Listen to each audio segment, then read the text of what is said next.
KD cinema ಲವರ್ಸ್ಗೆ, cinema ನೋಡುಗರಿಗೆ ಒಂದು ಹಬ್ಬ ಅಂತಂದರೆ ತಪ್ಪಲ್ಲ. ಯಾಕಂತಂದರೆ ಪ್ರತಿಯೊಂದು ಫ್ರೇಮನ್ನು ಕೂಡ ಇಷ್ಟಪಟ್ಟು ಪ್ರತಿಯೊಂದು ಫ್ರೇಮಲ್ಲೂ ಕೂಡ ಜನಗಳನ್ನು ತಲೆಯಲ್ಲಿ ಇಟ್ಟುಕೊಂಡು ಅವ್ರಿಗೋಸ್ಕರನೇ ಮಾಡಿದಂಥ ಒಂದು ಸಿನಿಮಾ. ನಾನೊಬ್ಬ ಸಿನಿಮಾ ಲವರು. ನನಗಳಿಗೆ ಯಾಕಂತಂದರೆ ಸಿನಿಮಾ ಅಂತನ್ನುವಂಥದ್ದು ನಮ್ಮ ಮೊದಲಿಂದನೂ ಒಂದು ಲಾರ್ಜರ್ ದೆನ್ ಲೈಫ್ ಅಂತನ್ನುವಂಥ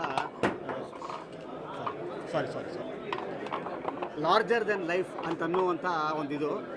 ಅವರು ಪ್ರೇಮ್ ಸರ್ ಅವರು ಅವಾಗವಾಗ ತಾವೇ ಒಂದು ಲೈನನ್ನು ಎಳಿತಾರೆ ಮತ್ತು ಆ ಲೈನನ್ನು ಮೀರಿಸೋವಂಥ ಒಂದು ಕೆಲಸನ ಪ್ರತಿ ಸಿನಿಮಾದಲ್ಲೂ ಮಾಡುವಂಥದ್ದು. ಇದಕ್ಕೆ ಭಾಳ ಒಳ್ಳೆಯ ಕಾಂಬಿನೇಷನ್ನು. ಫಸ್ಟ್ ಟೈಮ್ ನಾನು ಮೊದಲಿಂದನೂ ಕೂಡ ಇವರಿಬ್ಬರು ಸೇರಬೇಕು ಅಂತನ್ನೋದು ಒಬ್ಬ ಸಿನಿಮಾ ನೋಡುಗನಾಗಿ ನನ್ನ ತಲೆಯಲ್ಲಿದ್ದಿದ್ದು.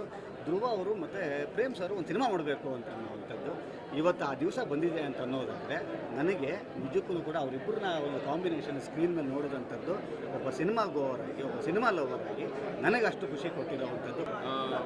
ಪ್ರೇಮ್ ಸರ್ನ ನಾವು ಕರಿಯ ಟೈಮಿಂದ ಸೆಲೆಬ್ರೇಟ್ ಮಾಡ್ಕೊಂಡು ಬಂದಿರೋದು. ಪ್ರೇಮ್ ಸರ್ ಫಿಲಮ್ಸ್ ಅಂತಂದರೆ ಇಟ್ ಸೆಲೆಬ್ರೇಷನ್ ಅದು. ಸೊ ಹಂಗೆ ಸೆಲೆಬ್ರೇಟ್ ಮಾಡ್ಕೊಂಡು ಬಂದಿರೋದು. ಇದು ಅದರದೇ ಒಂದು ನೆಕ್ಸ್ಟ್ ಲೆವೆಲ್ ಅಂತ ಹೇಳ್ಬೋದು.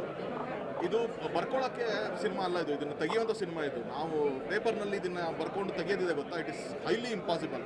ಯಾರೋ ಪ್ರೇಮ್ ಸರ್ ಅಂತ ಒಂದು ಎಕ್ಸ್ಪೀರಿಯನ್ಸ್ ಇರೋ ಡೈರೆಕ್ಟ್ರಿಗೆ ಮಾತ್ರನೇ ಈ ಥರದೊಂದು ಕ್ಯಾನ್ವಾಸ್ನ ಅದನ್ನು ರಿಯಾಲಿಟಿ ತರೋದು. ಇಲ್ಲಾಂದರೆ ಸುಮ್ಮನೆ ಪೇಪರಲ್ಲಿ ಬರ್ಕೋಬೋದು ಅಷ್ಟೇ.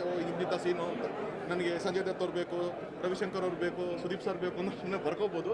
ಬಟ್ ಅದನ್ನೆಲ್ಲ ಒಗ್ಗೂಡಿಸಿ ಅದನ್ನು ಸ್ಕ್ರೀನ್ ಮೇಲೆ ನಿಜ ಮಾಡೋದಿದೆ ಗೊತ್ತಾ, that is the biggest challenge. ಅದಕ್ಕೆ ನಾನು ಪ್ರೇಮ್ ಸರ್ಗೆ ಹ್ಯಾಟ್ಸ್ ಆಫ್ ಹೇಳ್ತೀನಿ.